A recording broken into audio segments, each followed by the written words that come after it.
नमस्कार साथियों, आशा है कि आप सभी लोग बेहतर होंगे, अच्छे होंगे और अपने समय का बहुत ही बेहतरीन उपयोग कर रहे होंगे। आज की क्लास में हम सीखेंगे द्विघात समीकरण। जैसा कि हम आपको बता रहे हैं, कुछ दिक्कतें हुई, इसके कारण वीडियो लगातार अपलोड नहीं हो पाए, लेकिन अब कंटिन्यू चलेगा। मैथ्स लेसन नंबर 4 द्विघात समीकरण, और ये चल रही है क्लास 10 की। क्लास 10 की जो मैथ है उसका आज लेसन नंबर 4 जो है मैथ CERT का, उसका हम रिवीजन करेंगे। क्या करेंगे? रिवीजन करेंगे बहुत ही बेहतरीन तरीके से। उसका रिवीजन करेंगे और लेसन नंबर जो 4 है द्विघात समीकरण, उसको हम NCERT की बुक से रिवीजन करेंगे। और रिवीजन में हम हर प्रकार के प्रश्नों को देखेंगे, उनकी झलकों को देखेंगे कि कितने बेहतरीन ढंग से ये हो सकता है। ठीक है, तो क्लास के बच्चे देखें। एग्जाम्पल नंबर 1 से हम स्टार्टिंग करेंगे। एग्जाम्पल नंबर 1 से हम स्टार्टिंग करेंगे द्विघात समीकरण। एग्जाम्पल नंबर जो 1 है वो कुछ इस प्रकार कह रहा है कि जॉन और जीवांती दोनों के पास कुल मिलाकर 45 कंचे हैं। दो लड़के हैं, एक है जॉन, एक है जीवांती, और दोनों के पास कुल मिलाकर 45 कंचे हैं।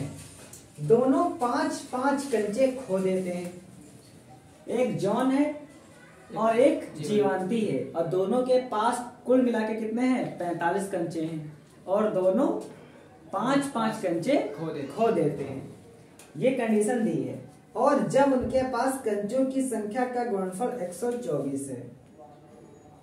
दोनों 5-5 कंचों खो देते हैं, और खोने के बाद अब उनके पास जितने भी बचे हुए कंचे हैं, अगर उनका गुणनफल कर दें तो कितना हो जाएगा? 124। पहले कितने थे? कुल मिलाकर 45, अब 5-5 खो गए हैं। अब खोने के बाद उनके दोनों कंचों को क्या कर दे? गुणनफल, तो आ जाता है 124। हम जानना चाहेंगे कि आरंभ में उनके पास कितने कंचे थे। तो हमको जॉन के पास कितने कंचे थे और जीवंती के पास कितने कंचे थे, ये हमको जानना है। देखते हैं। माना हम यहाँ पे मान लेंगे कि जॉन के कंचों की संख्या x थी। जॉन के कंचों की संख्या बराबर x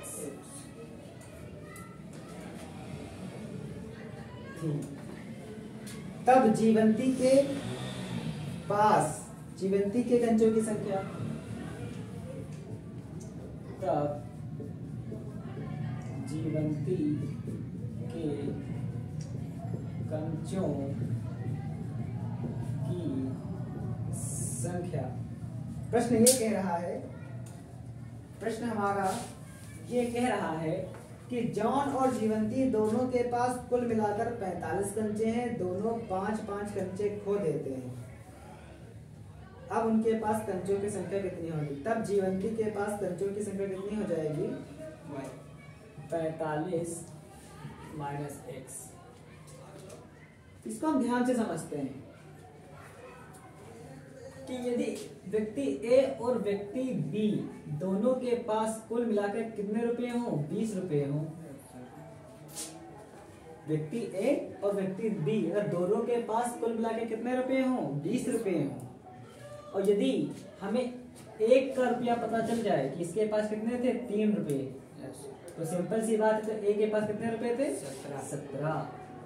मतलब टोटल रुपए से जो रुपए पता चल गए उसको क्या कर देते हैं? माइनस। तो टोटल कितने थे? 45। और उसके कितने माना? जॉन के पास मान लिया है x। तो जीवंती के पास कितने हो जाएंगे? 45 माइनस x रुपया। ठीक है। जॉन के पास 5 कंचे खो देने के बाद लिखेंगे, यहाँ पे लिखेंगे 5 कंचे खो देने के बाद जॉन के पास बचे कंचों की संख्या, जॉन के पास बचे कंचों की संख्या पहले कितनी थी? x थी और उसमें से हमने कितने खो दिए? 5 खो दिए। तो इतनी संख्या उसके पास बच जाएगी। और 5 कंचों खो देने के बाद जीवंती के पास बचे कंचों की संख्या कितनी हो जाएगी? 45 माइनस, पहले कितनी थी? 45 माइनस x थी और उसमें से कितना घटा देना है? 5 घटा देना। समझ में आया? Yes sir. ठीक, तो कितने बचेगी? 45 से 5 गया 40 माइनस x, कितना आ गया? 40 माइनस x। ये कंडीशन जो थी ये हमको बुक से मिली। आप ध्यान से देखें, प्रश्नानुसार प्रश्न के अनुसार क्या है कि जो जॉन के पास कंचे हैं और जो जीवंती के पास कंचे हैं, यदि उनका गुणनफल किया जाए तो उनका गुणनफल कितना है? 124। 124। तो जॉन के पास कितने हैं? x माइनस 5 और उसके बाद कितने हैं? 40 माइनस x। ठीक है। तो जॉन के पास जो कंचे बचे और जो जीवंती के पास जो कंचे बचे उनका गुणनफल कितना है? 124। ये कहाँ से लिखा? ये प्रश्न के अनुसार। आइए इसको हल करते हैं और x और y ज्ञात करते हैं। x ज्ञात करते हैं। देखिए, सबसे पहले यहाँ पे इसकी गुणा किससे होती है? इससे होती है। तो x की 40 से करें कितना आएगा? 40x। फिर इसी x से गुणा किससे करना है? इस x से करना है। तो प्लस और माइनस, माइनस का x स्क्वायर। अब इसकी गुणा पहले इससे होगी। तो ये माइनस का है, प्लस का है, तो प्लस माइनस माइनस और 5 0 जब 0, 5 2 200। फिर इसकी गुणा किससे होगी? इससे होगी। तो 5 माइनस माइनस प्लस, ये हो जाएगा 5x बराबर 124। ये बात सिर्फ समझाने के लिए, ये बात सिर्फ समझाने के लिए थी सर, समझाने के लिए थी। चलिए आइए देखते हैं हमारे पास जो चीज आई वो क्या आई। कुछ इस प्रकार से चीज आई है, तो इसको हम लिख सकते हैं माइनस का x स्क्वायर। ये देखिए 40x प्लस का है, ये 5x क्या है? ये प्लस का है। 40 5 45x हो जाएगा। और ये माइनस का क्या है? 200। और ये प्लस का था, इधर आएगा माइनस का। Any problem? No sir. ध्यान से देखें, ध्यान से इसको हम देखेंगे। अब ये क्या हो जाएगा? ध्यान से देखते हैं। ये हो जाएगा x स्क्वायर प्लस का 45x। ये माइनस माइनस जुड़ जाएंगे। Yes sir. तो जोड़ने पर कितना आएगा? 324। यस आएगा 324 बराबर 0। क्या कोई दिक्कत है? नहीं दिक्कत होनी चाहिए। आइए इसको और देखते हैं। ये क्या है? x स्क्वायर और ये क्या है? 0। अब 0 हम इन सभी को बराबर के उधर भेज देंगे तो देखिए क्या हो जाएगा। x स्क्वायर क्या है? माइनस का, इधर जाएगा प्लस का हो जाएगा। ये प्लस का है, इधर जाएगा माइनस का हो जाएगा। और ये भी माइनस का है, इधर जाएगा प्लस का हो जाएगा। तो इधर क्या बचा? इधर बचा 0। क्या बचा? 0। आप लोगों को इतना समझ में आ गया होगा। आइए देखते हैं आगे वाली कंडीशन को मैं यहाँ हल करना चाहता हूँ। इसको मैं क्या कर सकता हूँ? 0 बराबर इतना आ गया तो उसको मैं ऐसे भी लिख सकता हूँ कि x स्क्वायर माइनस का 45x और प्लस का 324 बराबर 0। चाहे ये इसके बराबर लिखो चाहे ये इसके बराबर लिखें। अब ध्यान से आपको समझ में आ गया होगा कि ये क्या बन चुका है? एक सरल गुणनखंड इसका करना होगा। क्या करना होगा? गुणनखंड। यहाँ पे x स्क्वायर का गुणांक कितना है? 1। 1 की से गुणा कितना आएगा? 324। अब हमें 324 के ऐसे गुणनखंड करने हैं कि जोड़ने या घटाने में कितना है? 45। अब गुणा करने पे कितना है? 324। जोड़ने और घटाने पे कितना है? 45। अब गुणा करने पे कितना है? 324। अगर आप इसके टुकड़े करेंगे तो हमें टुकड़ा मिल जाता है 36 9 जा ध्यान से यहाँ पे मैं दिखाना चाहूंगा, अगर 36 और 9 को जोड़ दें तो कितना आ जाता है? 45। 45 का 5 हासिल लगा 4, ये 45। Yes sir. 36 और 9 को अगर जोड़ दें तो हमारा 45 आ जाता है। Yes. और 36 और 9 के अगर गुणा कर दें तो 154। तो 54 और 9 तरीक 27, 28, 29, 30, 31, 32, 324 आ जाता है। Yes sir. तो हमारा ये सिस्टम बन गया। इसको हम तोड़ सकते हैं 36 प्लस 9x में 324।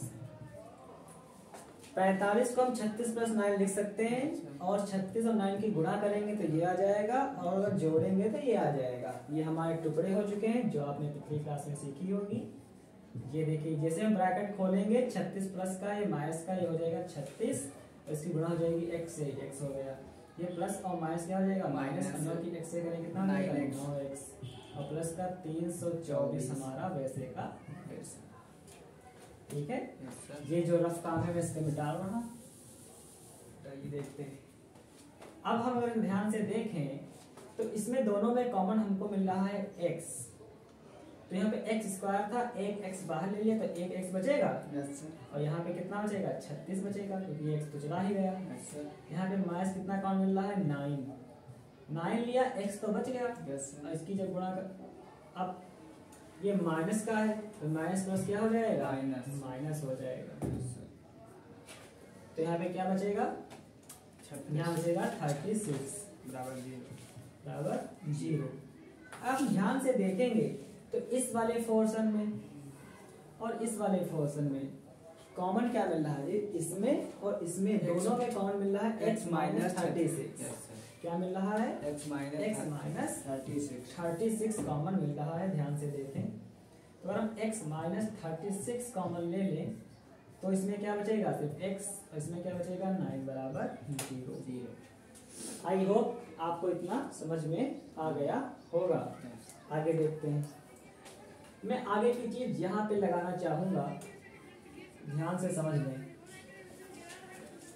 अब क्या होगा? या तो हम इसको 0 के बराबर माने या तो इसको माने। यदि x माइनस 36 बराबर 0 तो x बराबर 36, और यदि x माइनस 9 बराबर 0 तो x बराबर 9। x बराबर 9 और x बराबर 36। ठीक है। Yes sir. ये हमारे आ गए, हमारे आ गए। Yes sir. इसका मतलब क्या था कि किसी के पास 36 थे और किसी के पास कितने थे?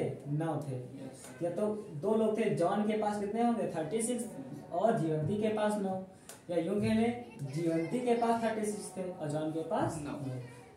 क्यों? अगर इनमें से क्या कर दें? 9 से 5 कम कर दीजिए। 9 से 5 कम करिए, कितना होगा? 4। और 36 से 5 कम कर दीजिए 31। Yes. और अगर गुणा कर दो 4 एक कम 4 और 4 दिया देखो ये आ रहा है। Yes sir.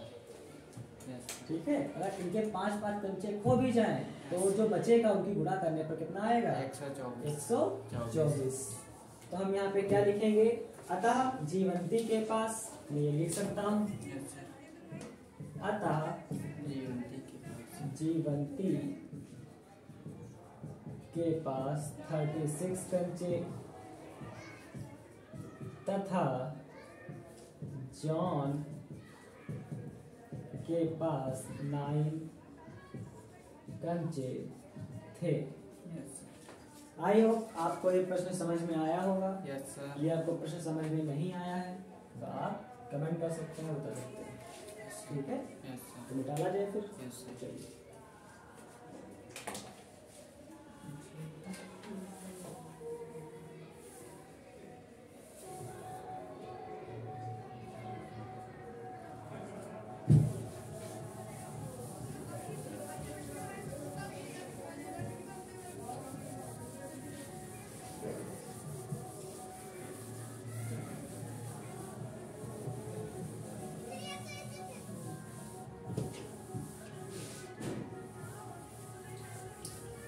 झगड़ा करे ना तो पोज कर दिया करो, पोज कर दिया तो नीचे सुनो। तो हमने एग्जाम्पल नंबर जो 1 था हमारा NCERT का एग्जाम्पल नंबर 1, एग्जाम्पल नंबर जो 1 था उसका हमने पहला कर लिया। Yes sir. अब हम एग्जाम्पल नंबर 1 का दूसरा करेंगे, ठीक है। एग्जाम्पल नंबर 1 का जो दूसरा है वो कुछ इस प्रकार से कह रहा है, एक कुटीर उद्योग एक दिन में कुछ खिलौने निर्मित करता है। एक कुटीर उद्योग जो है वो एक दिन में कुछ खिलौने क्या करता है, बनाता है या निर्मित करता है। प्रत्येक खिलौने का मूल्य रुपयों में 55 में से एक दिन में निर्माण किए गए खिलौनों की संख्या को घटाने से प्राप्त की संख्या के बराबर है। यहाँ यह कह रहा है कि एक कुटीर उद्योग एक दिन में कुछ खिलौने निर्मित करता है और प्रत्येक खिलौने का मूल्य 55 में से एक दिन में निर्माण किए गए खिलौनों की संख्या को घटाने से प्राप्त संख्या के बराबर है। किसी एक दिन कुल निर्माण लागत 750 थी, किसी एक दिन कुल निर्माण लागत 750 थी। हम उस दिन निर्माण किए गए खिलौने की संख्या ज्ञात करना चाहेंगे। आगे देखते हैं। यहाँ पे जो प्रश्न है आपको एग्जाम्पल द्विघात समीकरण लेसन नंबर 4 के NCERT के एग्जाम्पल नंबर 1 का सेकेंड पार्ट जो है इसमें मिल जाएगा और उसके हल की ओर हम बढ़ते हैं। हल हमारा है, माना उस दिन निर्मित खिलौनों की संख्या x है। हम मानेंगे माना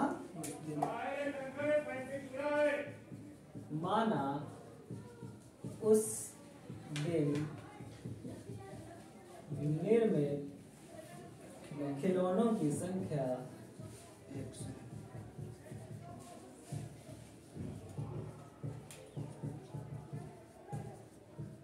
है। इसलिए उस दिन प्रत्येक खिलौने के निर्माण लागत, इसलिए उस दिन प्रत्येक खिलौने की निर्माण लागत रुपयों में 55 माइनस x होगी। कैसे?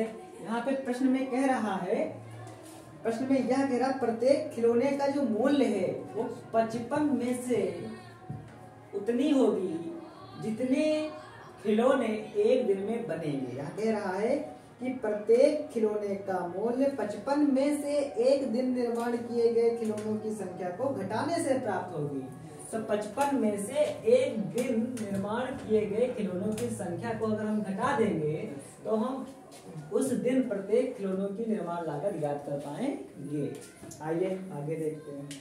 अतः उस दिन कुल निर्माण लागत, अतः उस दिन कुल निर्माण लागत, तो खिलौनों की संख्या कितनी है x, और उस दिन खिलौनों की निर्माण लागत कितनी है 55 माइनस x। मान लीजिए आपकी लागत कितने रुपया हो, 7 रुपया हो। खिलौने आपको कितने बनाने हो 18, तो आपकी कुल लागत कितनी हो जाएगी 7 गुणे 18 रुपीज। नहीं समझ पाए? सर अगर एक खिलौने की लागत कितनी हो 7 रुपीज और खिलौने कितने हो 18, तो एक खिलौने की लागत और खिलौनों की संख्या को अगर गुणा कर देते हैं तो उस दिन कुल निर्माण लागत क्या हो जाएगा। एक खिलौने की संख्या कितनी है x, एक खिलौने की संख्या कितनी है x और लागत कितनी है 15 माइनस x, 15 माइनस x है। ठीक है, ये हमारी क्या हो गई लागत हो गई, वो भी किसमें रुपीज में। ओके, इसलिए अब यहाँ पे क्या लिखेंगे प्रश्नानुसार। प्रश्न हमारा क्या कह रहा है, प्रश्न हमारा कह रहा है हम किसी एक दिन कुल निर्माण लागत 750 रुपए थी, तो मतलब एक दिन निर्माण लागत कितनी थी x गुणे 55 माइनस x, कितनी थी 750 रुपए। ये हम कहाँ से लिख दिए, ये हमने लिख दिया प्रश्न से। प्रश्न कह रहा है कि एक दिन कुल निर्माण लागत कितनी थी, 750। तो हमने हमारा जो एक दिन की लागत कितनी है, इतनी है, और उसमें बता रहा है कितनी, 750 के। तो ये इसके क्या हो जाएगा, बराबर हो जाएगा। आइए इसको हल करते हैं। x की 55 से गुणा होगा कितना आएगा, 55x। तो x की x स्क्वायर से कितना देगा, x स्क्वायर। तो ये हो जाएगा 750। 750 में ऐसे ही लिख रहा हूँ। और यहाँ पे देखिए ये क्या है, माइनस का, इधर जाएगा प्लस का। ये क्या है, प्लस का, इधर जाएगा माइनस का। इधर क्या बचेगा, 0। मैं इसको लिख सकता हूँ x square minus 55, x square minus 55x और प्लस का 750 बराबर 0। तो ये मैंने यहाँ लिखा, ये यहाँ लिखा और ये यहाँ लिखा, तो ये बराबर हो गया। आई होप आपको समझ में आया होगा। ये देखिए फिर एक गुणनखंड बन चुका है, ये एक गुणनखंड फिर बन चुका है। अब हमें ऐसे गुणा कर, ऐसे टुकड़े करने हैं कि जोड़ने या घटाने पे कितना है, 55, और गुणा करने पे कितना है, 750। कितना है, 750। तो हमारे पास इसका उत्तर क्या है, 30 + 25। 30 + 25। अगर हम 30 और 25 को क्या करते हैं, जोड़ दे तो 55 आता है। और इसकी अगर गुणा करते हैं तो 750 आ जाता है। इसको हल करते हैं, देखिए x स्क्वायर हो जाएगा, ये ब्रैकेट खुलेगा तो 30 की x से हो जाएगा तो 30x, और ये माइनस प्लस हो जाएगा माइनस, ये हो जाएगा 25x, और प्लस का 750 बराबर 0। अब यहाँ पे देखिए x कॉमन ले रहे हैं तो x माइनस 30 बचेगा, और यहाँ पे 25 अगर कॉमन ले लेते हैं तो x माइनस भी 30 बचेगा। इन दोनों सिस्टम में हमको क्या मिल रहा है कि x माइनस 30 क्या है, x माइनस 30 क्या है, कॉमन है। तो मैं कॉमन वो ले लेता हूँ। अगर मैं x माइनस 30 यहाँ से ले लेता हूँ तो हमारा x बच जाता है, और यहाँ से अगर x माइनस 30 ले लेता हूँ तो यहाँ 25 बच जाता है। तो हमारा यदि x माइनस 30 बराबर 0 तो x बराबर कितना आएगा, 30। और यदि x माइनस 25 बराबर 0, x बराबर कितना आएगा, 25। यहाँ पे हमारे दो x के मान आ चुके हैं। तो मैं क्या कह सकते हैं, अतः निर्मित किए गए खिलौनों की संख्या, अतः निर्मित किए गए खिलौनों की संख्या या तो 30 या 25 है, 30 या 25 है। ठीक है, जैसा कि आपने देखा कि उस दिन खिलौनों की संख्या 30 होगी या 25। तो आज हमने एग्जाम्पल नंबर 1 को पूर्ण रूप से पढ़ा, उसका पहला प्रश्न, और एग्जाम्पल नंबर 1 का दूसरा प्रश्न। एग्जाम्पल नंबर 1 एनसीईआरटी में 2 प्रश्न थे, दोनों प्रश्नों को हमने अच्छी तरीके से पढ़ लिया है। तो ये द्विघात समीकरण लेसन नंबर 4 द्विघात समीकरण एनसीईआरटी की बुक क्लास 10th का रिवीजन चल रहा है गणित का, और उसका एग्जाम्पल नंबर 1 हमने बहुत बेहतरीन तरीके से देखा है। यदि आपको कोई दिक्कत है, डाउट्स है, तो आप कमेंट करिए, लाइक करिए, अच्छा लगे तो सब्सक्राइब करिए, अगर आपको लगे किसी का भला हो सकता है तो शेयर करिए। फ्री में क्लास लीजिए, फ्री में एजुकेशन लीजिए। और आज की क्लास यहीं तक, आगे मिलते हैं पार्ट 2 में, और एग्जाम्पल नंबर 2 को हम उठाएंगे और एग्जाम्पल नंबर 2 से क्लास को चलाएंगे। जय हिंद।